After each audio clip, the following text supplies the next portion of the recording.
وادی رضا کی کوہ ہمالا رضا کا گئے اور جس سمت دیکھیے وہ علاقہ رضا کا گئے.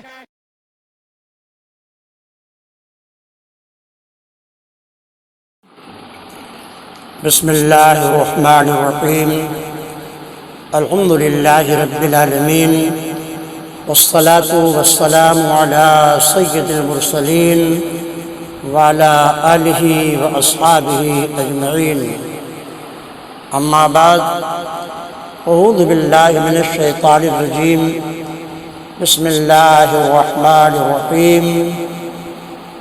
انما یخشی اللہ من عبادہ العلماء.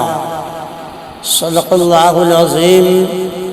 وبلغنا رسوله النبی الامین الکریم. ونحن على ذلك من الشاہدین والشاکرین. والحمد للہ رب العالمین. معزز سامعین، نوجوان دوستوں، عزیز بچوں، معزز ماں اور بہنوں،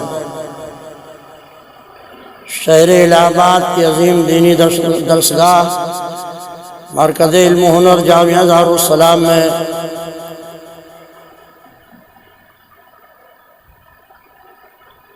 مجدد ابن مجدد شیخ الاسلام والمسلمین سیدنا سرکار مفتی اعظم ہند علیہ الرحمۃ والرضوان کا عرس پاک منایا جا رہا ہے. عرس کے انتظام و انصرام میں عزیز گرامی مولانا فرید احمد قادری،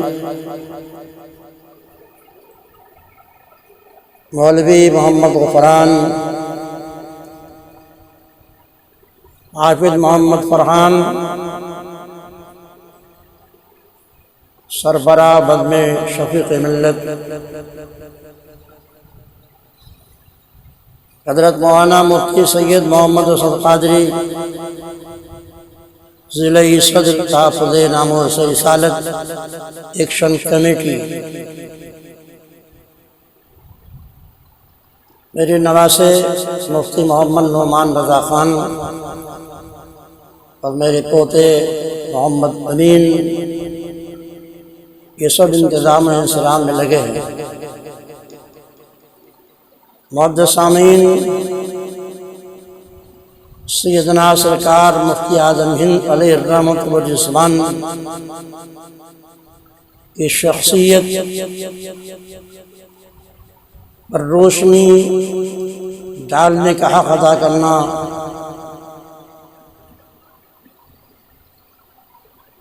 مجھ جیسے کم علم لوگوں کے لیے ممکن نہیں ہے. میرے آقا، میرے مولا، میرے مرجع، میرے مرشد سیدنا سرکار مفتی اعظم ہند کی شخصیت پر ہزاروں صفحات پر مشتمل آپ کی حیات پاک پر کتب موجود ہیں. آپ کی مکمل شخصیت سے متعارف ہونے کے لیے معرف مفتی اعظم ہند استقامت ڈائجسٹ کا مفتی اعظم نمبر وغیرہ کا مطالعہ فرمائیں. تم اس احمد رضا کے لاڈلے ہو مفتی اعظم. تم اس احمد رضا کے لاڈلے ہو مفتی اعظم. زمانہ گردش دوران تم سے مات کھائی ہے. کبھی بھی گردش دوران میں جب آواز دی تم کو، میری آواز سے پہلے تیری آواز آئی ہے.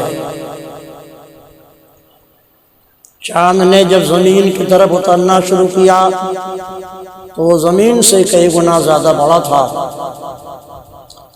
مگر وہ جس رفتار سے کرۂ ارض سے قریب پر ہو رہا تھا اس کا حجم گھٹ رہا تھا، روشنی بڑھ رہی تھی، یہاں تک کہ اتنا مختصر ہوا کہ وہ آسانی سے پیکر علوم و معرفت کے گود میں سما گیا. یہ خواب مجدد وقت، امام اہل سنت، مبلغ عشق رسول، اعلی حضرت عظیم البرکت الشاہ امام بن خان بریلوی قدس سرہ نے ماہرارہ مطہرہ میں 25 جمادی الثانی 1310 ہجری کی منور رات میں دیکھا تھا۔ خواب کی جزیات سمٹ کر تعبیر بنی، آپ نے بیدار ہو کر دو گانے شکر ادا کیا۔ 2 رکعتوں میں سورہ رحمان کی تلاوت مکمل کی۔ دعا کے بعد آپ نے اس بیٹے کا نام آل رحمان رکھنے کا فیصلہ کیا، جس کی ولادت کی روشن بشارت خواب میں دی گئی تھی۔ اسی دن عصر کے وقت قطب عالم حضرت شاہ آل رسول کے جانشین عالی مقام قطبۃ السالکین حضرت سیدنا شاہ ابو الحسین نوری نے آپ کو مبارکباد دیتے ہوئے کہا، آپ کو اللہ تعالیٰ نے ایک مبارک و مسعود فرزند عطا فرمایا ہے۔ نو مولود کا نام آل رحمان رکھیے۔ میں پہلی فرصت میں بریلی شریف آ کر آپ کے بیٹے کی روحانی امانتیں اس کے سپرد کر دوں گا۔ اعلیٰ حضرت اسی دن ماہرارہ مطہرہ سے بریلی پہنچے، بیٹے کو سینے سے لگایا، پیشانی چوم کر کہا، خوش آمدید ولی کامل۔ اعلیٰ حضرت کو بیٹے کی ولادت پر سب سے پہلے مبارکباد استاذ الاساتذہ حضرت مولانا شاہ رحم علی مغلوری نے پیش کرتے ہوئے کہا کہ کسی کوشش کے بغیر ایک مادہ تاریخ زبان پر آ گیا ہے جو بلند اقبال شہزادے کی سال ولادت کو ان کے تابناک مستقبل کے ساتھ ظاہر کرتا ہے۔ طبیب دین احمد مجدد ابن مجدد اعظم، جس کی اعداد 1310 نکلتے ہیں، اعلیٰ حضرت نے مادہ تاریخ ولادت سن کر فرمایا، اللہ تعالیٰ آپ کے زبان مبارک کرے، میں تو دین کا ادنا خادم ہوں، اور میری جی تمنا یہ ہے کہ میرا بیٹا بھی دین کی خدمت کو ہی اپنا شعار بنائے۔ اعلیٰ حضرت نے محمد کے نام پر بیٹے کا عقیقہ کیا، حالانکہ آل رحمان نام تجویز کیا جا چکا تھا۔ اس میں محمد کی برکتوں اور سعادتوں کا کوئی شمار نہیں کر سکتا، مگر ان برکتوں اور سعادتوں کے ساتھ اعلیٰ حضرت کی نگاہ بصیرت نے اس میں محمد پر عقیقہ کرتے ہوئے کچھ اور بھی دیکھ لیا تھا۔ لوح محفوظ کا یہ راز اس وقت آشکارا ہوا جب مفتی اعظم نے 92 سال کے عمر میں وصال پایا، اور عمر کو اس میں محمد کا عدد پایا گیا۔ 18 ذوالحجہ 1311 ہجری کو حضرت شاہ ابو الحسین نوری حسب بادہ ماہرارہ سے بریلی تشریف لائے۔ محمد آل رحمان کو گود میں لے کر دیر تک ایک سوئی سے دیکھتے رہے، پھر پیشانی چوم کر کہا، مولانا یہ تو مادرزاد ولی ہے، برکتوں اعتبار سے ابو البرکات اور مرتبہ فنائیت میں محی الدین جیلانی ہے۔ اس انکشاف کے بعد حضرت شاہ ابو الحسین نوری نے اپنی انگشت شہادت محمد آل رحمان ابو البرکات محی الدین جیلانی کے منہ میں ڈالی تو وہ شیر مادر کی طرح چوسنے لگے، اور چاروں سلاسل ولایت کی بحر بیکراں سے سیراب ہو گئے، حلقہ بیعت میں لے کر، اور قادری نسبت کا دریائے فیض بنا کر حضرت شاہ ابو الحسین نوری نے ابو البرکات کو اعلیٰ حضرت گود میں دیتے ہوئے کہا، مبارک ہو، آپ کی یہ قرآنی آیت وَجَعَلْ لِي وَزِيرًا مِّنْ آلِي کی تفسیر مفعول ہو کر آپ کی گود میں آ گئی ہے۔ آل رحمان محمد ابو البرکات محی الدین جیلانی مصطفیٰ رضا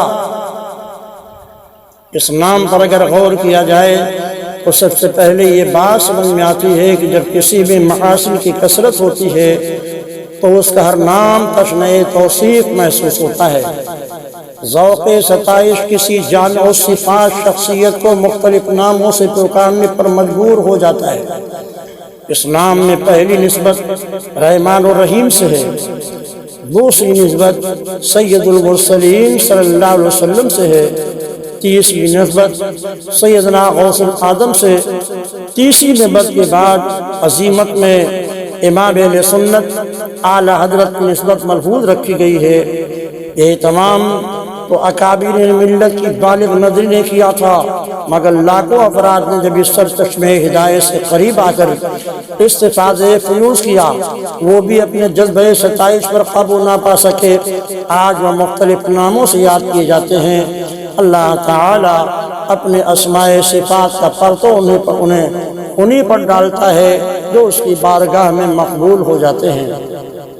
مصطفیٰ رضا جب سخن آمودی کی منزل عبور کر چکے تو اعلی حضرت نے اپنے بڑے صاحبزادے حضرت شاہ رضا سے کہا، میری مصروفیت سے تم باخبر ہو، تم اپنے بھائی کو قرآن پڑھاؤ۔ بڑے بھائی اپنے چھوٹے بھائی سے ان میں 18 سال بڑے تھے۔ چند دن ہی میں بڑے بھائی کو اندازہ ہو گیا کہ چھوٹا بھائی سراپا ذہانت ہے، اور بڑی محنت اور لگن کے ساتھ ان کو پڑھانے لگے۔ صرف 3 سال میں تکمیل تلاوت ہو گئی۔ اعلیٰ حضرت نے استاد الاساتذہ حضرت مولانا شاہ رحم علی کو بلا کر کہا، مصطفیٰ رضا کو آج سے آپ اور مولانا بشیر احمد علی گڑھی پڑھائیں گے اور آپ کی محنتیں انشاءاللہ سرخرو ہوں گی۔ میں اپنے لیے بڑا اعزاز سمجھتا ہوں کہ آپ نے مستقبل کے مجدد کی تعلیم کے لیے مجھے منتخب فرمایا ہے، لیکن مجھے یہ بھی یقین ہے کہ حقیقی تعلیم و تربیت آپ ہی فرمائیں گے، کیونکہ صاحبزادے صاحب ہیں۔ صاحب میں جو آثار بزرگی میں ابھی سے دیکھ رہا ہوں وہ حیرت انگیز ہیں۔ تعلیم کا باقاعدہ آغاز ہوا، آپ کی ذہانت کا سب کو اعتراف کرنا پڑا۔ ہر سبق ایک بار پڑھنے کے بعد یاد کر لیا کرتے تھے۔ ایک دن آپ مسجد میں بند کتاب سامنے رکھے بغور اسے دیکھ رہے تھے کہ مولانا بشیر احمد وہاں پہنچ گئے، اور آپ کے اس عالم کو دیکھ کر دریافت کیا، بند کتاب کو دیکھنے سے کیا فائدہ حاصل کر رہے ہو آپ نے کھڑے ہو کر سلام کیا، کہا میں اس مکان کا جائزہ لے رہا تھا کہ کیا بند کتاب بھی پڑھی جا سکتی ہے یا نہیں۔ سبحان اللہ۔ پھر آپ کس نتیجے پر پہنچے؟ مولانا بشیر احمد نے دوسرا سوال کیا، بند کتاب بھی کھلی کتاب کی طرح پڑھی جا سکتی ہے؟ آپ نے بڑی سادگی سے جواب مرحمت فرمایا۔ ہار بروا کے چکنے پات مولانا بشیر احمد نے اس جواب سے لطف اٹھاتے ہوئے کہا، آپ میں یہ صلاحیت ہونا ہی چاہیے، آپ پر غوث اعظم کا سایہ رحمت ہے۔ مولانا بشیر احمد نے بھی اس واقعے کا تذکرہ مولانا رحم الہی منگلوری سے کیا، اور انہوں نے کہا کہ ابھی تو نہ جانے کیا کہ انکشافات اور ہوں گے۔ صاحبزادے صاحب کے حوال کو راز رکھنے کی کوشش کیجیے۔ میں بھی ابھی تک بعد حیرت انگیز خصوصیات دے چکا ہوں، مگر میں نے آپ کو نہیں بتائی۔ اب جبکہ آپ صاحبزادے کی روحانی قوت سے آگاہ ہو چکے ہیں، اس لیے میں آپ کو صرف ایک ایسا واقعہ بتاتا ہوں جس نے مجھے پہلی بار چونکا دیا تھا۔ ایک دن میں درس دے رہا تھا، مگر ذہن بار بار گھر کے طرف چلا جاتا تھا، کیونکہ جب مدرسے کے لیے گھر سے چلا تھا اس وقت میرے چھوٹے بیٹے کو شدید بخار تھا، ہوش میں نہیں تھا۔ درس کا تقاضا تھا کہ میں درسی کی طرف متوجہ رہوں، بچے کے لیے دل تڑپ رہا تھا۔ اس ذہنی کشمکش کے نتیجے میں اپنی شگفتگی کو برقرار نہ رکھ سکا جو دوران درس میرا معمول تھا۔ میں نے بچے کی حالت کا ذکر طلبہ سے نہیں کیا تھا، مگر صاحبزادے نے نہ صرف یہ کہ اس تبدیلی کو محسوس کر لیا بلکہ ذہنی انتشار کا سبب بھی دریافت کر لیا۔ اور مجھ سے کہا اگر اجازت ہو تو میں آپ کے گھر جا کر بیمار کی خیریت معلوم کراؤں۔ میں نے اضطراری طور پر انہیں جانے کی اجازت دے دی، اور اس وقت یہ بھی نہ سوچ سکا کہ میرے بیٹی کی علالت کا حال صاحبزادے کو کیسے معلوم ہوگا، کیسے معلوم ہو گیا۔ ہر کیف آپ جب واپس آئے تو بتایا الحمدللہ بخار اتر چکا تھا، آپ کے فرزند خود دودھ طلب کر کے پی چکے ہیں۔ جب میں گھر پہنچا تو اہلیہ نے بتایا کہ جب صاحبزادے صاحب آئے تھے آپ کے بیٹی کی حالت پہلے سے زیادہ خراب ہو چکی تھی۔ میں نے انہیں دیکھتے ہی کہا تھا کہ وہ آپ کو فوراً بلا لائے، مگر انہوں نے میری بات نظر انداز کر کے کچھ پڑھنا شروع کیا اور پھر جیسی بیمار پر دم کیا اس کے ساماں سے پسینہ پھوٹ پڑا۔ چند لمحوں میں بخار اتر گیا۔ بیٹی نے آنکھیں کھول کر ماں کی طرف دیکھا اور کہا مجھے بھوک لگ رہی ہے، مجھے کچھ کھانے کو دو۔ ایک مرتبہ ایک طالب علم نے آپ سے پوچھا کہ آپ کی یادداشت اتنی اچھی کیوں ہے کہ کبھی آپ کچھ بھولتے ہی نہیں؟ آپ حافظے کو تقویت پہنچانے کے لیے کیا کیا کھاتے پیتے ہیں؟ حافظہ غذا سے نہیں عطا سے تعلق رکھتا ہے۔ اگر حافظہ غذا سے تقویت پاتا تو کوئی صاحب ثروت غبی اور کند ذہن نہ ہوتا۔ بارگاہ علیم سے وابستگی پیدا کرو، وہیں سے سب کچھ ملتا ہے۔ خدا را ذہانت، لگن، اعلیٰ حضرت کی توجہ، اساتذہ کی محنت، شیخ مکرم کی عنایت کے نتیجے میں آپ کم سنی ہی میں درسی علوم کی تحصیل سے فارغ ہو گئے۔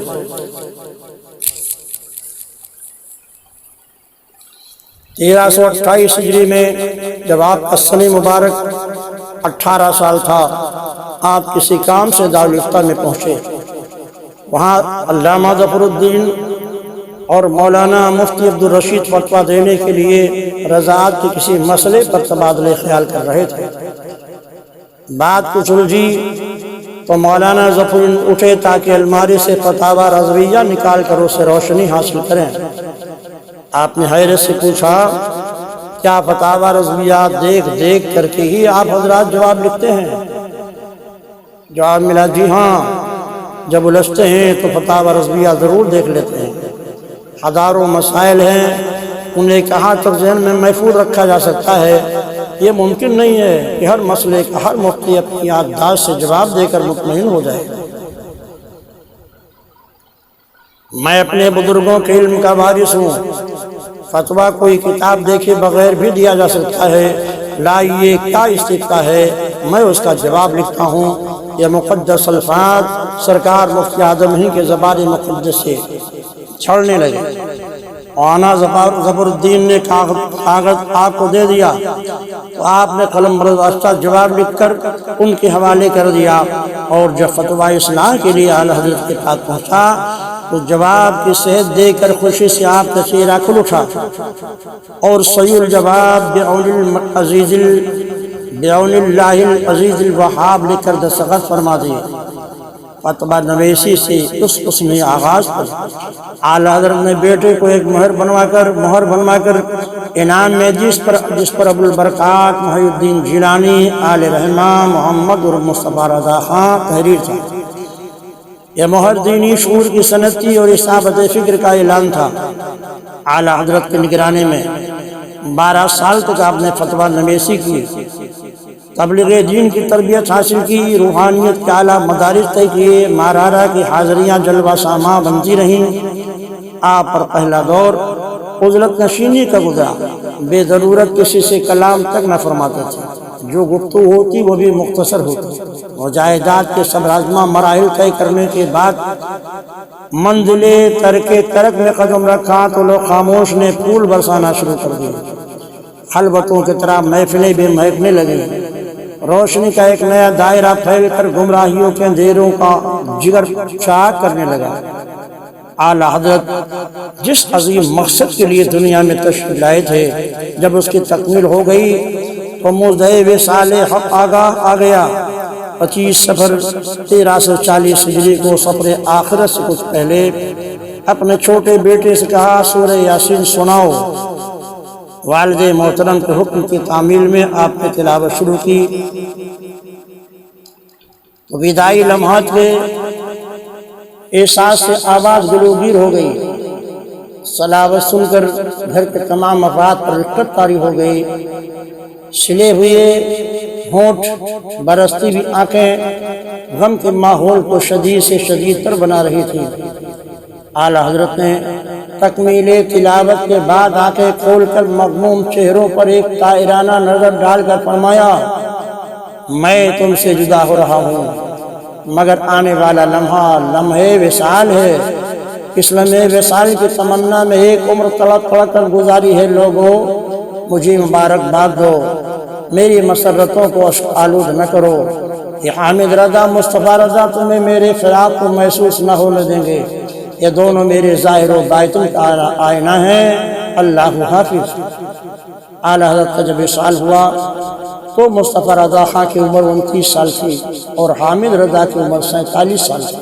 دونوں بھائیوں میں ایک مثالی محبت تھی، اور یہ محبت ایک طرف شفقت اور ایک طرف ادب کا کامل نمونہ تھی۔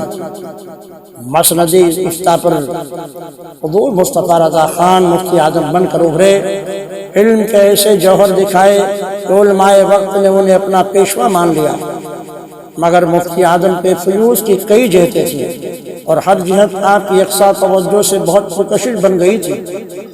درس و تدریس کی نگرانی، دارالعلوم مندر اسلام اور مدر اسلام کا انتظام و انصرام، طلبہ کی فلاح و بہبود کی دیکھ بھال، ادارے تصنیفات رضا کی نگرانی، مسند افتاء پر جلوہ افشانی، تصنیف و تالیف کی مصروفیتیں، عبادت و ریاضت کا انہماک، جماعت اہل سنت کے قدیم دشمنان اسلام سے ہر محاذ پر مار کا آرائی، بلا تفریق مذہب و ملت، خدمت خلق اور اس کے ساتھی لاکھوں مریدوں کی تربیت کی بیداری۔ ایک ذات میں بیک وقت کتنے اوصاف جمع ہو گئے تھے، اس کا شمار بھی آسان نہیں ہے۔ مفتی اعظم خلق کی حاجت روائی کے لیے بڑی کثرت سے تعبیر لکھا کرتے تھے، لوگوں کو بہت فائدہ پہنچتا تھا۔ ان کے لکھے بھی تعبیر آج بھی لاکھوں گلوں اور بازوں کی زینت ہیں، مگر یہ بات بہت کم لوگوں کو معلوم ہے کہ تعبیر اولیاء اللہ کے چہرے کے نقاب ہوتے ہیں، مشکل کشا ان کی نظریں ہوتی ہیں، ان کی دعائیں کارساز ہوتی ہیں، مگر فائدہ اٹھانے والا تعویذ کو چومتا ہے، آنکھوں سے لگاتا ہے، ہندسے اور حروف کی سعادتوں کے خیال مولت کر رہ جاتا ہے، اور بیشتر اس کی نظر اس چشمہ فیض تک نہیں پہنچ پاتی جس کی توجہ نے مرادوں کے گلشن کو سیراب کیا ہے۔ اولیاء کاملین حتی المقدور اپنے حوالے باطن کو راز رکھتے ہیں۔ مفتی اعظم مصطفیٰ رضا جامع شریعت و طریقت تھے، شریعت پر طریقت اور طریقت پر شریعت کا حجاب تمام عمر ڈالے رہے۔ علماء ان کی تجلیوں سے خیرہ تھے، عالم دین کی حیثیت سے ان کے سامنے سر نیاز خم کیا کرتے تھے۔ مشائخ، فقراء، مجاذیب انہیں اپنے زاویہ نظر سے دیکھتے تھے۔ جلوہ ہزار رنگ نے سب کو مختلف انداز سے اپنا گرویدہ بنا دیا تھا، مگر مادرزاد ولی پر ہمیشہ ولایتی کا غلبہ رہا۔ ولی اپنے اخلاق کے حسن سے پہچانا جاتا ہے، اس کا انکسار اس کی بزرگی کا اعلان کرتا ہے، حقانیت کی ہمہ جہت پاسداری اور حق کی مسلسل تبلیغ سے حق آشکار کرتا ہے، مسائل پر ہر وہ شخص گفتگو کر سکتا ہے جو علم رکھتا ہے، حق و باطل میں خطی امتیاز کھینچ سکتا ہے، مگر دلوں میں حق کا نفوذ مشائخ علماء ہی کر سکتے ہیں۔ مفتی اعظم کا سب سے بڑا کارنامہ ہی یہ ہے کہ مجموع البحرین تھے، علم و عرفان کے سنگم پر دریائے فیض و برکات کا پاٹ حد نظر سے بہت آگے تک پھیل چکا تھا۔ آپ کی شب و روز پر جہاں تک نظر ڈالی ایسا لگتا ہے وہ ایک ایک لمحے کی قدر و قیمت سے آشنا تھے۔ وقت کا بہترین مصرف ان کے تصرف میں تھا۔ آپ کی ہدایت کے دائرے نے تقریباً نصف قرۂ ارض کو آغوش میں لے لیا تھا۔ عرب و عجم میں آپ کی عظمت کا سکہ ہمیشہ ہی چلتا رہا، ان کی عظمت کا پوچھنا ہی کیا، صورتاً غوث سیرتاً ہے رضا۔ حضرت نظام الدین محبوب الہی کی عرس میں شرکت کے لیے آپ دہلی تشریف لے گئے، کوچہ چیلان میں قیام کیا۔ وہاں ایک بدعقیدہ ملا آپ سے علم غیب کے مسئلے پر الجھ پڑا۔ صاحب خانہ اشفاق احمد نے آپ سے مؤدبانہ گزارش کی، حضور یہ کچھ بحث ہیں اور ان پر کسی کی بات کا اثر نہیں ہوتا۔ مفتی اعظم نے اپنے میزبان سے کہا، یہ اس وقت تمہارے گھر پہ تشریف لائے ہیں، ان کے متعلق تمہیں کوئی سخت بات نہ کہنا چاہیے، مولوی صاحب نے آج تک کسی کی بات میں سنی ہی نہیں، اس لیے اثر بھی قبول نہیں کیا۔ یہ تو صرف اپنی بات سناتے رہتے ہیں اور وہ بھی انسنی کر دی جاتی ہیں۔ آج میں ان کی باتیں توجہ سے سنوں گا، حاضرین بھی خاموشی سے سنیں۔ مولوی سعید الدین بالوی سے 1.25 گھنٹے تک یہ بات ثابت کرنے کی کوشش کی کہ حضور اکرم صلی اللہ علیہ وسلم کو علم غیب نہیں تھا۔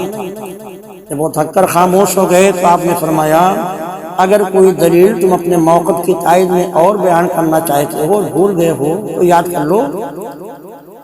مولوی صاحب پھر جوش تقریر میں آ گئے، پھر آدھے گھنٹے تک بولنے کے بعد کہا، بس یہ بات اچھی طرح ثابت ہو گئی کہ حضرت محمد مصطفیٰ صلی اللہ علیہ وسلم کو علم غیب نہیں تھا، تم اپنے باطل عقیدے سے فوراً توبہ کر لو۔ حضور نبی کریم صلی اللہ علیہ وسلم کو اللہ تعالی نے غیب علم عطا فرمایا تھا، آپ اس کے رد میں وہ سب کچھ کہہ چکے ہیں جو کہہ سکتے تھے۔ اب اگر زحمت نہ ہو تو میری دلائل بھی سن لیجئے۔ مولوی صاحب نے برہم ہو کر کہا، میں نے تم جیسے لوگوں کی ساری دلیلیں سن رکھی ہیں، مجھے سب معلوم ہے کہ تم کیا کہو گے۔ آپ نے بھی تحمل سے فرمایا، مولوی صاحب، بیوہ کی ماں کے حقوق بیٹے پر کیا ہیں؟ میں غیر متعلق کا سوال کا جواب نہیں دوں گا۔ مولوی صاحب نے تیز آواز میں کہا، اچھا تم میرے کسی سوال کا جواب نہ دینا، میری چند سوالات ہی سن لو۔ میں نے 1.5-2 گھنٹے تک تمہارے دلائل سنے ہیں۔ آپ کی بات سن کر مولوی صاحب بادلی ناخواستہ خاموش ہو گئے۔ آپ نے دوسرا سوال کیا، کیا کسی نے قرض لے کر روپوش ہو جانا جائز ہے؟ کیا کسی سے قرض لے کر روپوش ہو جانا جائز ہے؟ کیا اپنے معذور بیٹے کی کفالت سے دستکش ہو کر اسے بھیک مانگنے کے لیے چھوڑا جا سکتا ہے؟ کیا حج بدل کی خراج کسی سے لے کر حج؟ ابھی آپ نے اپنا سوال مکمل بھی نہیں کیا تھا کہ مولوی صاحب نے آگے بڑھ کر قدم پکڑتے ہوئے کہا، بس کیجئے حضرت، مسئلہ حل ہو گیا۔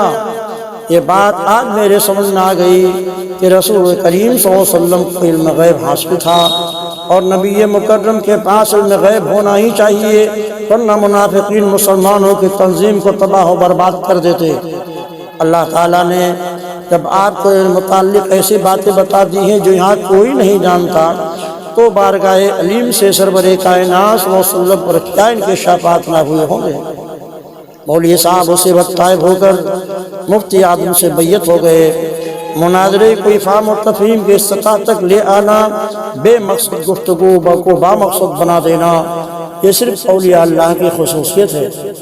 وہ شخص جو کسی دلیل کو سننا گوارا نہیں کرتا تھا، مفتی اعظم نے اس کے سامنے ایسی دلیل پیش کی جو سطحی علم رکھنے والے کبھی بھی پیش نہ کر سکتے تھے۔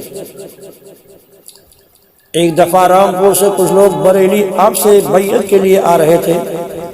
ان کے ساتھ ایک بدعقیدہ آدمی بھی اس نیت سے ساتھ ہو لیا کہ وہ آپ کی خدمت میں پہنچ کر انوکھے سوالات سے آپ کو پریشان کر کے لطف اٹھائے گا۔ بریلی اسٹیشن پر جب وہ دروازے پہ اٹھا تو یہ دیکھ کر حیران نہ گیا کہ اس کا ٹکٹ غائب ہو گیا ہے۔ اس نے اپنے ساتھیوں کو صورتحال سے آگاہ کیا اور انہوں نے کہا، تم اپنا سامان ہمیں دے دو، پلیٹ فارم پر رکو، ہم میں سے کوئی ایک پلیٹ فارم ٹکٹ لے کر ابھی آتا ہے۔ اشرف خان نے ساتھیوں کی بات مان لی، پلیٹ فارم پر ٹہلنے لگا۔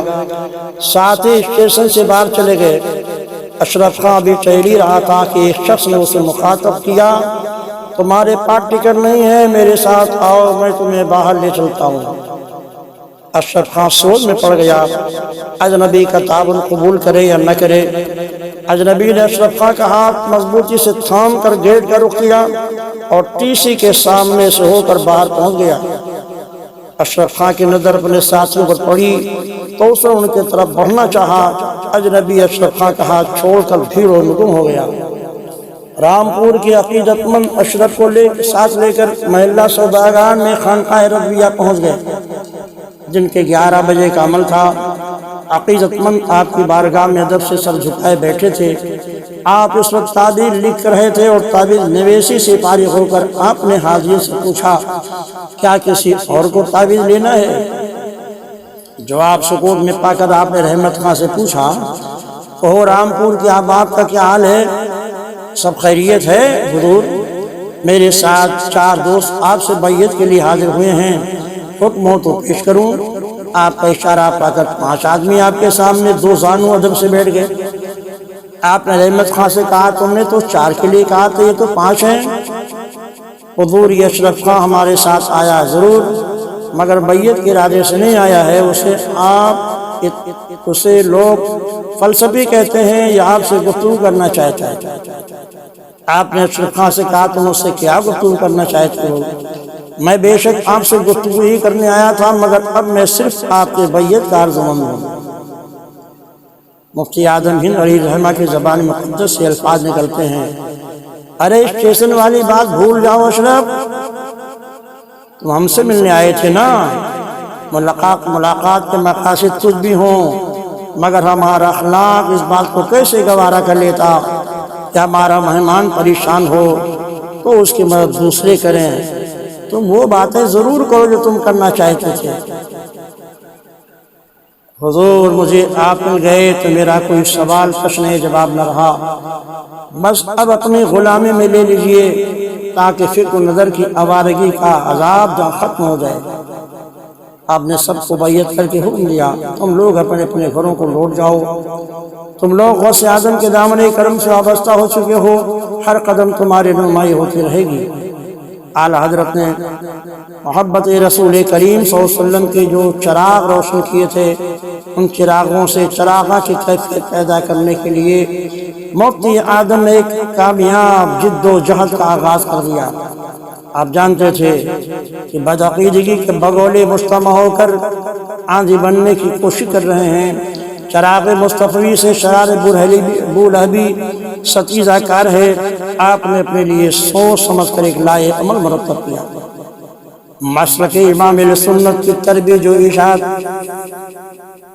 مقام رسالت کی رفقوں کا باطل شکن پرچار، مسند اہل سنت کے عقائد علمی محاط پر تحفظ، مسند رشد و ہدایت سے روحانیت کے فروغ کی صحیح فہم، تعبیدوں سے خالی دامنوں کو مرادوں سے معمور کرنا، روحانی تصرفات سے دنیا میں پھیلے ہوئے مریدوں سے مربوط رکھنا، شریعت و طریقت کے درمیان ہر فرق کو مٹانا۔ آپ کے زندگی کے بے شمار گوشے ہیں جو ہر رخ سے سرمایہ ہدایت ہیں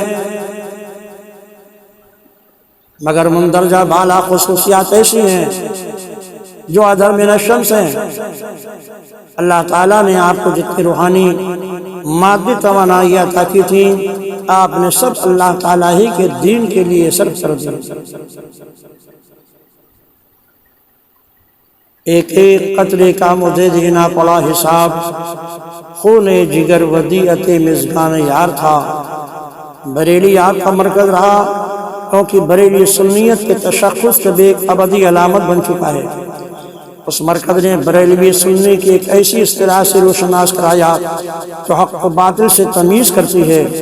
آپ نے جشن عید میلاد النبی صلی اللہ علیہ وسلم اور غوث اعظم کی 11ویں کو سنیت کے شاعر میں داخل کر دیا، اولیاء اللہ کی محبت کا جزء ایمان بنا دیا۔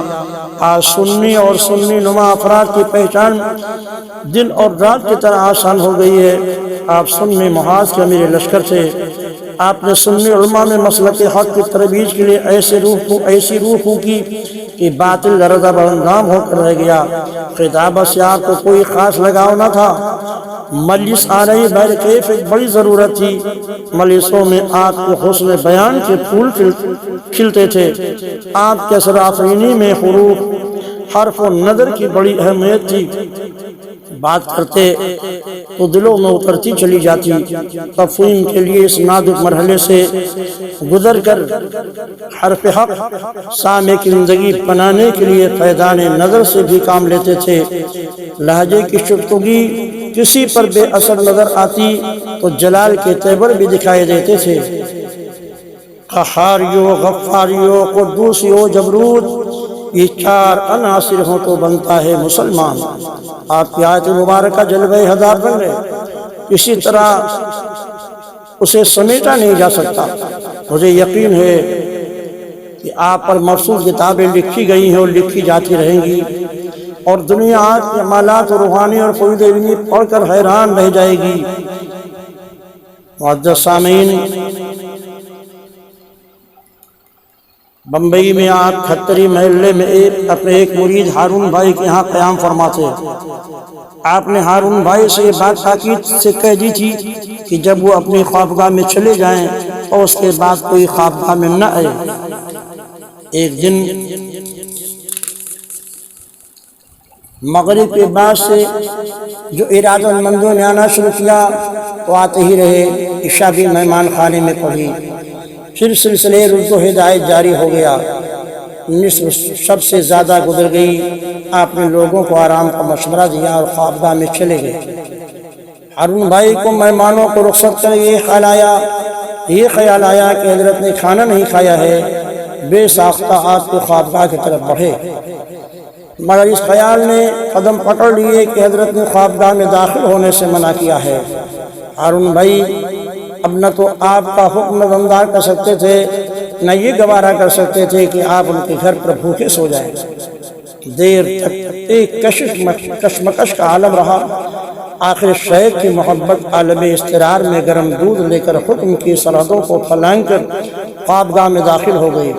ہارون بھائی نے دیکھا کہ آپ کے جسم کے تمام اعضاء کٹے ہوئے ہیں، سر الگ ہے، ہاتھ الگ ہے، الگ الگ۔ ایک لمحے میں ہارون بھائی نے یقین کر لیا کہ آپ کو کسی نے قتل کر دیا ہے۔ دودھ کا پیالہ ہاتھ سے چھوٹ کر قالین پر گر پڑا۔ ہارون بھائی چیخ مار کر بے ہوش ہو گئے۔ جب ہارون بھائی کی آنکھ کھلی تو دیکھا کہ آپ ان کے سرہانے موجود ہیں اور گھر کے افراد بھی جمع ہیں۔ ہارون بھائی شدت تحیر سے گنگ رہ گئے تھے۔ کچھ دیر پہلے جو منظر انہوں نے دیکھا تھا وہ فراموش نہیں ہوا تھا۔ آپ نے مسکراتے ہوئے فرمایا، ہارون، نافرمانی کبھی نہیں کرنی چاہیے۔ جو دودھ تم لائے تھے وہ تو قالین نے پی لیا، اٹھو میرے لیے دوبارہ دودھ لاؤ۔ آپ نے ہارون بھائی کی کیفیت کو محسوس کر لیا تھا، ان کے درد سے بھی آشنا تھے، اس لیے فوری طور پر اپنی روحانی توجہ سے انہیں پرسکون کیا۔ ورنہ ہارون بھائی کے دماغ کے رگیں پھٹ جائیں۔ ہارون بھائی جاتی، ہارون بھائی آپ کے حکم کی تعمیل میں دودھ لے کر آئے، آپ کو پیش کیا۔ آپ نے دودھ کا پیالہ لے کر گھر والوں سے کہا، جاؤ تم لوگ آرام کرو، ہارون اب بالکل ٹھیک ہیں۔ سب چلے گئے۔ آپ نے دودھ پی کر ہارون بھائی سے کہا، میں قتیل عشق ہوں، روزانہ جیتا ہوں اور روزانہ مرتا ہوں۔ کشتگان کشتگانے خنجر تسلیم را، ہر زمان از غیب جانے دیگر است۔ تو میرے تم نے ہارون میرا ایک راز پا لیا ہے، مگر کسی نامعلوم حال پر اس کا اظہار نہ کرنا۔ سلطان الاسکار اولیاء کامل نہیں برداشت کر سکتے ہیں۔ سلطان الاسکار کی ضرب اگر پہاڑ پر بھی پڑے تو وہ ریزہ ریزہ ہو جائے۔ ہم بھی بکھرتے ہیں مگر اللہ کی آغوش کرم ہمیں سمیٹ دیتی ہے۔ آپ کا قلب تھر جاری تھا۔ لا الہ الا اللہ کا ورد کسی اہتمام کے بغیر شب و روز سینے کو منور کیے رہتا تھا۔ بعض خود نصیبوں کو یہ سعادت بھی حاصل ہوئی، آپ کے سینے سے کان لگا کر اس صدائے سرمدی کو سن بھی سکے۔ ایک مرتبہ کلکتہ کے سفر میں ایک سادھو بھی آپ کے ڈبے میں موجود تھا۔ سادھو بار بار چونک کر ادھر ادھر دیکھنے لگتا، ایسا لگتا تھا جیسے وہ کسی آواز کا تعاقب ہماتن گوش بن کر رہا ہے۔ تجسس بیکار نہ گیا، وہ اٹھ کر آپ کے قریب آیا اور کہا، یہ کیسی آواز ہے مہاراج جو میرے دل کے دھڑکنوں کو بے قابو کر رہی ہے۔ آپ نے اپنے خادم بابو میاں کو اپنے پاس سے اٹھا کر سادھو سے بڑی شفقت سے کہا، آؤ میرے پاس بیٹھو، میں تمہیں اس آواز کا بھید بتاتا ہوں جو تم سن رہے ہو۔ سادھو آپ کے پاس بیٹھ گیا تو آپ نے کہا، میں جس کی پوجا کرتا ہوں اس کا نام میرے دل کے دھڑکنوں میں بس گیا ہے، اور جب سے وہ نام میرے دل کے دھڑکنوں میں بسا ہے، دل کی دھڑکنیں اتنی بلند بانگ ہو گئی ہیں کہ میں بھی سنتا ہوں اور سیدھے ہوئے کان بھی ان دھڑکنوں کو سن لیتے ہیں۔ ہم جس فضا میں سانس لے رہے ہیں آوازوں سے گونج رہی ہے، ہمارے ڈبے میں بہت سے لوگ آپس میں تیز آوازوں میں باتیں کر رہے ہیں، ریل کے پہیے اپنا راگ چھیڑے ہوئے ہیں، انجن اپنا گیت الگ گا رہا ہے، پٹریاں چیخ رہی ہیں، ہوا سنسان ہو رہی ہے، یہ آوازیں ہیں اور تم ان کو سن بھی رہے ہو، مگر ان آوازوں کا تمہارا دل و دماغ پر کوئی اثر قبول نہیں کر رہا ہے، مگر میرے دل کی وہ دھڑکنیں جو میرے پاس بیٹھے بھی لوگ بھی نہیں سن رہے ہیں، تم ان کو دور سے سن کر بے قرار ہو گئے، میرے پاس کھینچے چلے آئے۔ اس کی بنیادی وجہ صرف یہ ہے کہ اثر انداز ہونے والی شے آواز نہیں ہے، بلکہ آواز کی آغوش میں جو نام مہک رہا ہے اس نے تمہیں بھی بے قل بنا دیا ہے۔ جس طرح پیاسا پانی کو دیکھ کر پانی کی طرف دوڑ پڑتا ہے، تمہارے جنم کی پیاسی آتما بھی میرے پاس تمہیں لے آئی ہے، تم نے اپنی پیاسی آتما کو اب تک میں امرت سمجھ کر زہر پلایا ہے، تم جانتے ہو کہ زہر پیاس نہیں بجھاتا، اگر تم نے زہر اپنے شریر کو دیا ہوتا تو مر گئے ہوتے، مگر آتما زہر سے مرتی نہیں ہے، ہلکان ہوتی ہے، اگر تم اپنے آتما کی پیاس بجھانا چاہتے ہو تو اسی نام کا جپ کرو جو میرے دل کی دھڑکنوں میں بسا ہوا ہے۔ سادھو نے گردن جھکا رکھ کر اپنے کان آپ کے سینے سے قریب کیے، توجہ سے سننے لگا، تھوڑی دیر ہی میں اس نے کہا لا الہ الا اللہ، لا الہ الا اللہ، اور پھر آہستہ آہستہ لا الہ الا اللہ کا ورد کرنے لگا۔ آپ نے جب توحید کے لیے اس کا دل کشادہ پایا تو کلمہ طیبہ پڑھا کر اسے داخل اسلام فرما لیا۔